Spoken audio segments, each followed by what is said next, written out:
Walk a little slower, daddy. Said a little child so small. नमस्कार विद्यार्थी मित्रांनो. आज आपण इयत्ता 9वीतील वॉक अ लिटल स्लोअर ही कविता डिटेलमध्ये पाहणार आहोत. सर्वप्रथम आपण ही कविता चालीवर म्हणूयात. पुन्हा एक एक स्टांजा मी तुम्हाला समजावून सांगेन. त्यानंतर शेवटी ॲप्रिसिएशन ह्या कवितेचं कसं लिहायचं ह्याचं एक्सप्लेनेशन करणार आहे. तरी तुम्ही हा शेवटपर्यंत व्हिडिओ बघितला पाहिजे. Let's start. Walk a little slower, daddy. Said a little child so small. I'm following in your footsteps, and I don't wanna fall. Sometimes your steps are very fast, sometimes they are hard to see. So walk a little slower, daddy, for you are leading me. Yeah. Someday when I'm all grown up, you're what I wanna be. Then I will have a little child who wanna follow me. And I would wanna lead just right, and know that I was true. So walk a little slower, daddy, for I must follow you.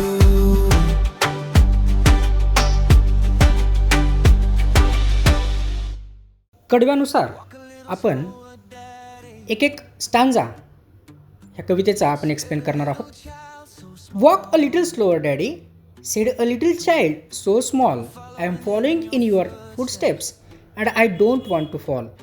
इथं footstep म्हणजे फक्त चालणे नाही, तर याचा अर्थ वडिलांच्या सवयी, वागणूक, विचार हे सर्व काही ह्या फूटस्टेपसारखं आहे. मूल म्हणते, बाबा तू जे करतोस ते मी शिकतोय, तू चुकलास तर मीही चुकेन, म्हणून थोडंसं जपून वागा. तर दुसऱ्या स्टॅन्झामध्ये sometimes your steps are very fast, sometimes they are hard to see, so walk a little slower daddy, for you are leading मी.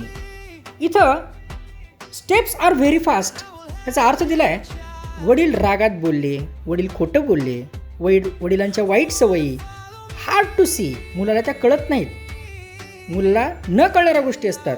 मूल सांगते की बाबा तुझं वागणं मला समजत नाही, पण मी तरी तुलाच फॉलो करतो, because you are my leader, तर मी तुलाच फॉलो करेन, म्हणून तू माझ्यासाठी आदर्श बन. प्रत्येक मुलाला आपले वडील हे आदर्श वाटत असतात. तर तिसऱ्या भविष्याची स्वप्ने रंगवलेली आहेत. Someday when I am all grown up, you are what I want to be. Then I will have a little child who will want to follow me. याचा अर्थ आहे स्पष्टीकरणासह हे कडवे सगळ्यात महत्त्वाचे आहे. कवितेचा सार आहे हा स्टांजा. म्हणजे मुलं वडिलांना हिरो मानतात. मला तुझ्यासारखं व्हायचं आहे, हे प्रत्येक वडिलांसाठी सर्वात मोठा कॉम्प्लिमेंट आहे. पण हीच सर्वात मोठी जबाबदारी पण आहे बरं का, कारण ही चेन पुढे चालू राहते. चौथ्या कडव्यामध्ये जबाबदारीचा वसा घेतलेला आहे. And I want to be lead just right and know that I was true, so walk a little slower daddy, for I must follow you. इथं स्पष्टीकरणामध्ये बघा, मूल म्हणते, बाबा आज तू मला जे शिकवशील तेच मी उद्या माझ्या मुलाला शिकवेन बरं का. तू माझा पहिला शिक्षक आहेस, म्हणून तू चांगला वाग, म्हणजे मी पण चांगला वागेन आणि माझी मुलं पण चांगले वागतील. तर अशा पद्धतीनं आपण हा जो कवितेचा सार पाहिलेला आहे. Walk a little slower, daddy, said a little child so small.